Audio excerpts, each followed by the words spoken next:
Hello, as usual, it has been a little while. I am trying to get some stuff done outside. Of course, as soon as I come out here, the landscapers over here decide to as well. So hopefully you can hear me. But I thought I'd pop out and show you all what's growing in my 11, yes, now I have 11 green stalks. Let's take a look. So we'll start over here on the patio. Many of them are in a bit of a transition phase because a lot of what I had growing here was pretty much spring stuff. So over here you see lots of Asian greens. There's some purple express Napa cabbage, which you can see is clearly bolting. So between today and tomorrow, I'll be harvesting all of this, mostly everything in this tower. Keeping the good greens, cooking them up or freezing them, and this will stay open for a bit. I don't know, I might seed it. Yeah, there's some regular Napa cabbage down here, which did okay for a while. You can see a lot of bug damage on these plants. It was doing great, but then I slacked off with the treating and protecting, and the bugs attacked. Here's some red Russian kale up here next to some tatsoi. It has amazed me how fast and hard the bugs got this stuff, because I swear it seemed like it just happened overnight. And when you want to protect your plants like this from bugs, you can cover them. One of the most common culprits on brassicas is cabbage worms. So when you see that white moth flying around or white butterfly, it lands on your plants, lays eggs, and then the little green worms come and they just chomp away at your stuff. BT, I'll put a link, is a good thing to use for that. So in this tower, like I said, mostly Asian greens, and we have some herbs like arugula, which also is pretty much a cool weather thing, going to seed, and cilantro. This cilantro has fared very, very well. Even in the heat, is just now starting to go to seed. So for stuff like that, arugula and cilantro, you can succession plant. So I will do another planting, and I like having it over here because I can kind of control the light and turn it around when I need to. Here's some sorrel, which is also bolting, which actually surprised me. It lasted a while though. At the bottom we have some onions and some cheval. This one over here was full of radishes. I have harvested most of them.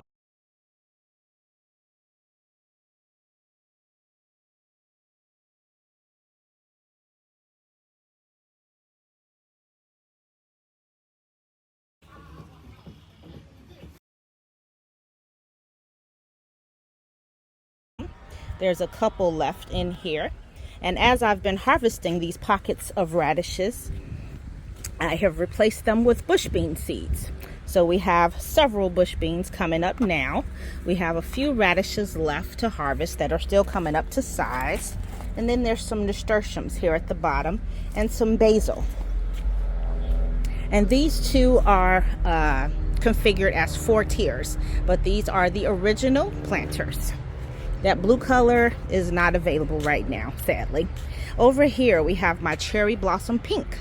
And if you want this color, you need to buy one before June 27th. And then this color will be gone.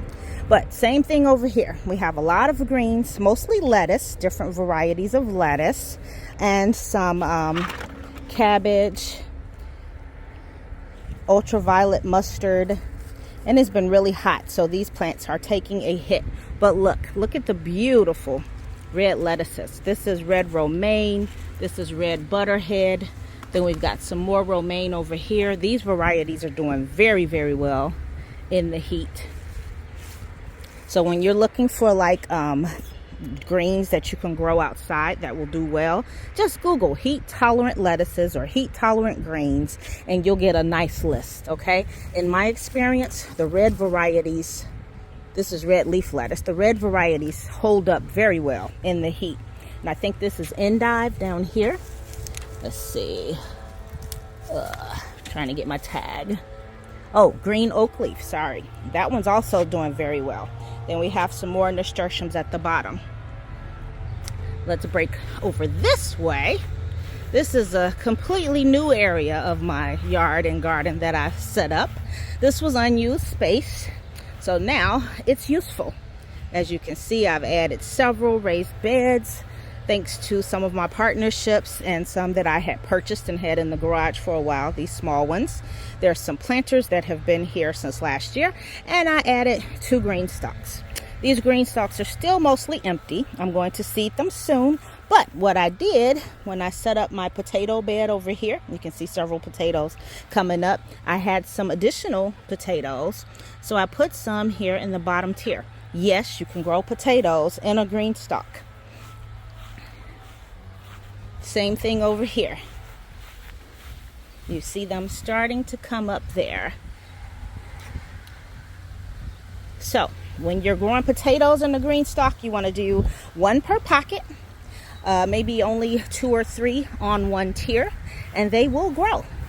I can't remember what variety I put in there. I'm growing 2 different varieties, so we will see. Okay, so let's move on over to the main garden. While we go, you will see this area along my fence that I just rehabbed a bit. I got rid of some broken and rotting wooden planters. Over here in the garden is where most of the GreenStalks are, but on our way we come across one more. This is my herb tower, mostly basil right now. So we have some spicy globe basil in here, several of those because I really like them. Look at the little bee. Hi, little buddy. Then there are some red varieties, red Reuben, and I don't even know what some of these are. I need to look. I admit that when I stuck all this in here, I was moving really fast. I had to just plant stuff, but some of this stuff is labeled. This is papalo. If you're not familiar with that, that is a Hispanic herb, which tastes kind of like cilantro. Here we have some hyssop, which is gorgeous. Look at the purple flowers, really pretty. Then over here, we have some sculpted, which is something new to me. I can't remember which site I got this from. I will put it on the screen, but I'm like, let's try something new. My black cumin did not make it. Here we have just some Italian parsley, some more beautiful, beautiful basil. Looks like my cilantro here, a little cilantro dying out. Up here we have some more sorrel. This, we're stuck on something. Oh, I know what that must be. Yep.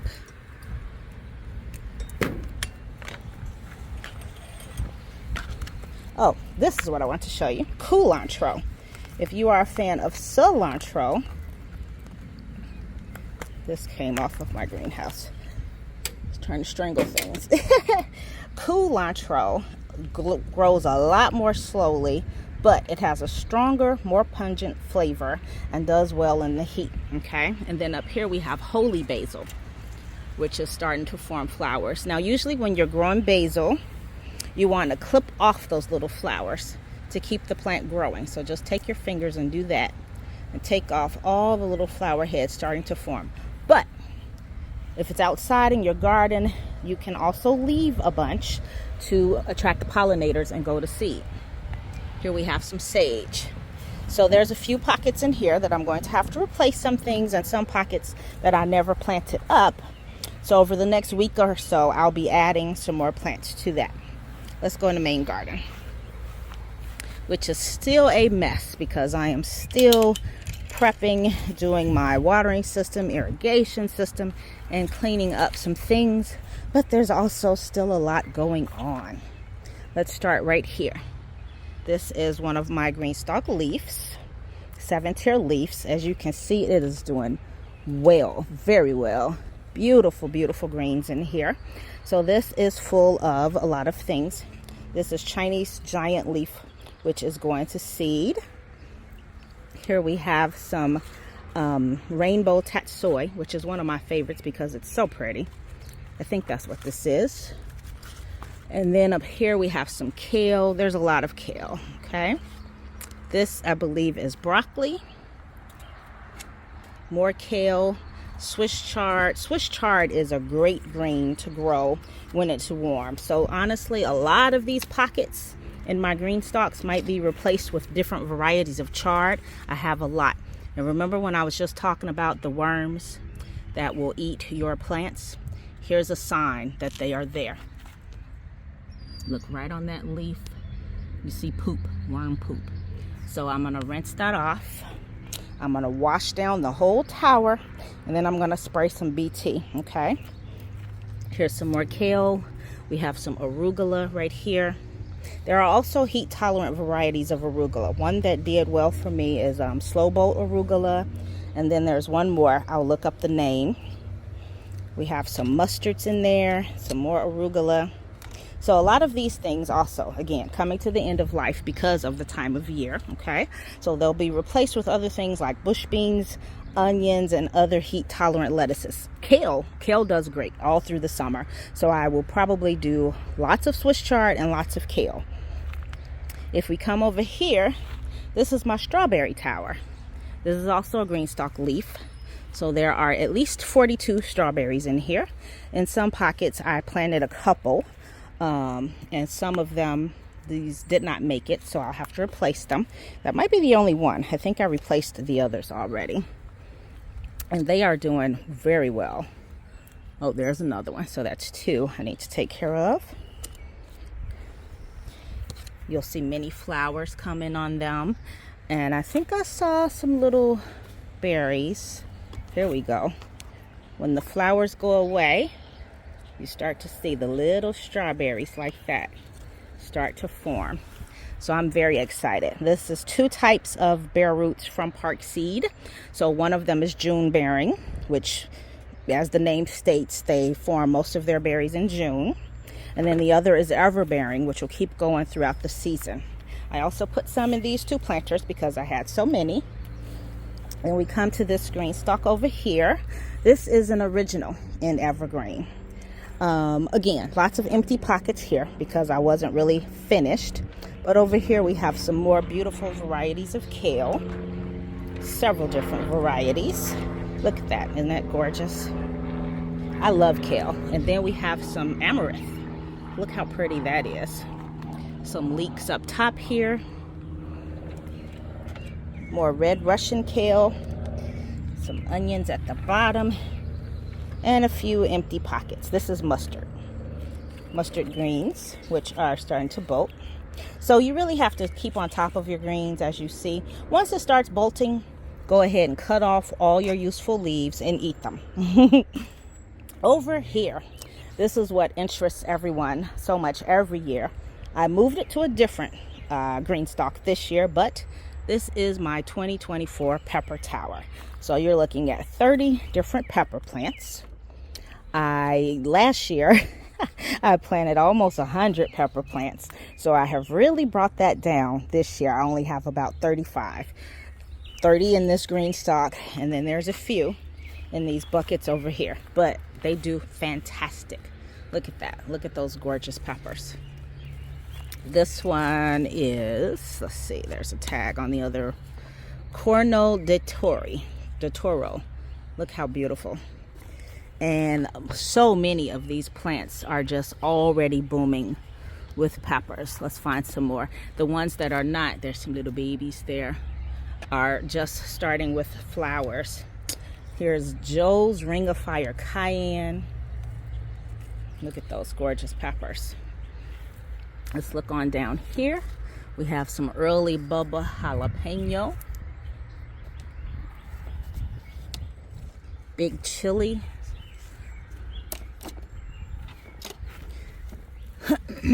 Here's some more. Some of these names I'm not even going to attempt to say. We're just going to call them beautiful peppers. Serrano, that's one of my favorites. And here we have Ariba. Look how pretty those are. So yes, you can grow 30 peppers in a GreenStalk and they will do very well. This is my 3rd year doing this, and I do have a video all about that I will link to, and I have a blog post with all of my tips on how to successfully grow peppers in containers like the GreenStalk, so I'll link to that. And then, oh, and this is the luscious green color. This was actually my first GreenStalk that was gifted to me back in 2021. And that color may be back soon. Over here, this is a color you will not find on the actual GreenStalk site. This is Epic Oasis, which is only available through Epic Gardening, and I do have an affiliate link and a discount code for that. I'll put that in the below as well. Okay, so you can buy all of the colors that GreenStalk offers direct from GreenStalk with my discount code, which is LTG10. So if you want that cherry blossom pink, and they also have maple, those will be going away on June 27th. Evergreen is a standing color. You can get that in the regular basic texture or the basket weave texture, which I forgot to mention. So basket weave is the one with the pattern on it like that. So I have one of those there, and my pink is also basket weave, okay? And then the luscious green, which will be back for a limited time. So those, LTG10 gets you $10 off your order of $75 or more. Over here from epicgardening.com, code LTG gets you 5% off your purchase. Okay, and they do also have sales.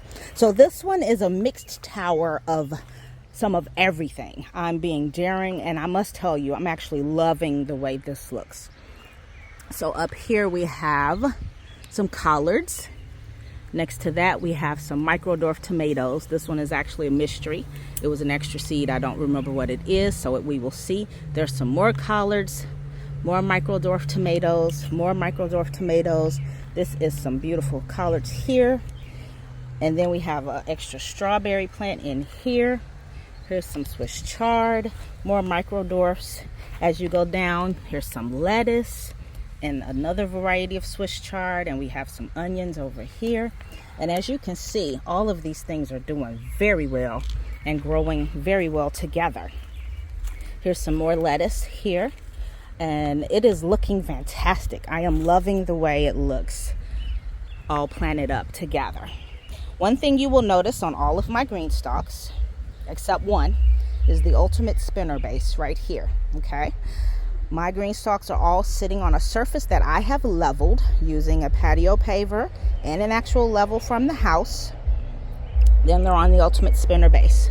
The ones on the patio have the wheels under them. Obviously here in the garden, I'm not rolling it anywhere, so I don't have the wheels. Another option is the supports.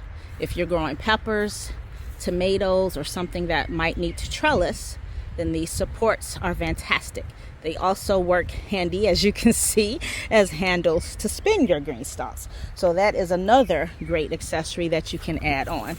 And then, of course, there's the watering system, which I need to hook up again since I'm upgrading and actually finishing my irrigation. So each one of these will have a watering system on. You can see the clip from one there. So yeah. Check out the current sale, which will get you the Inventors Bundle.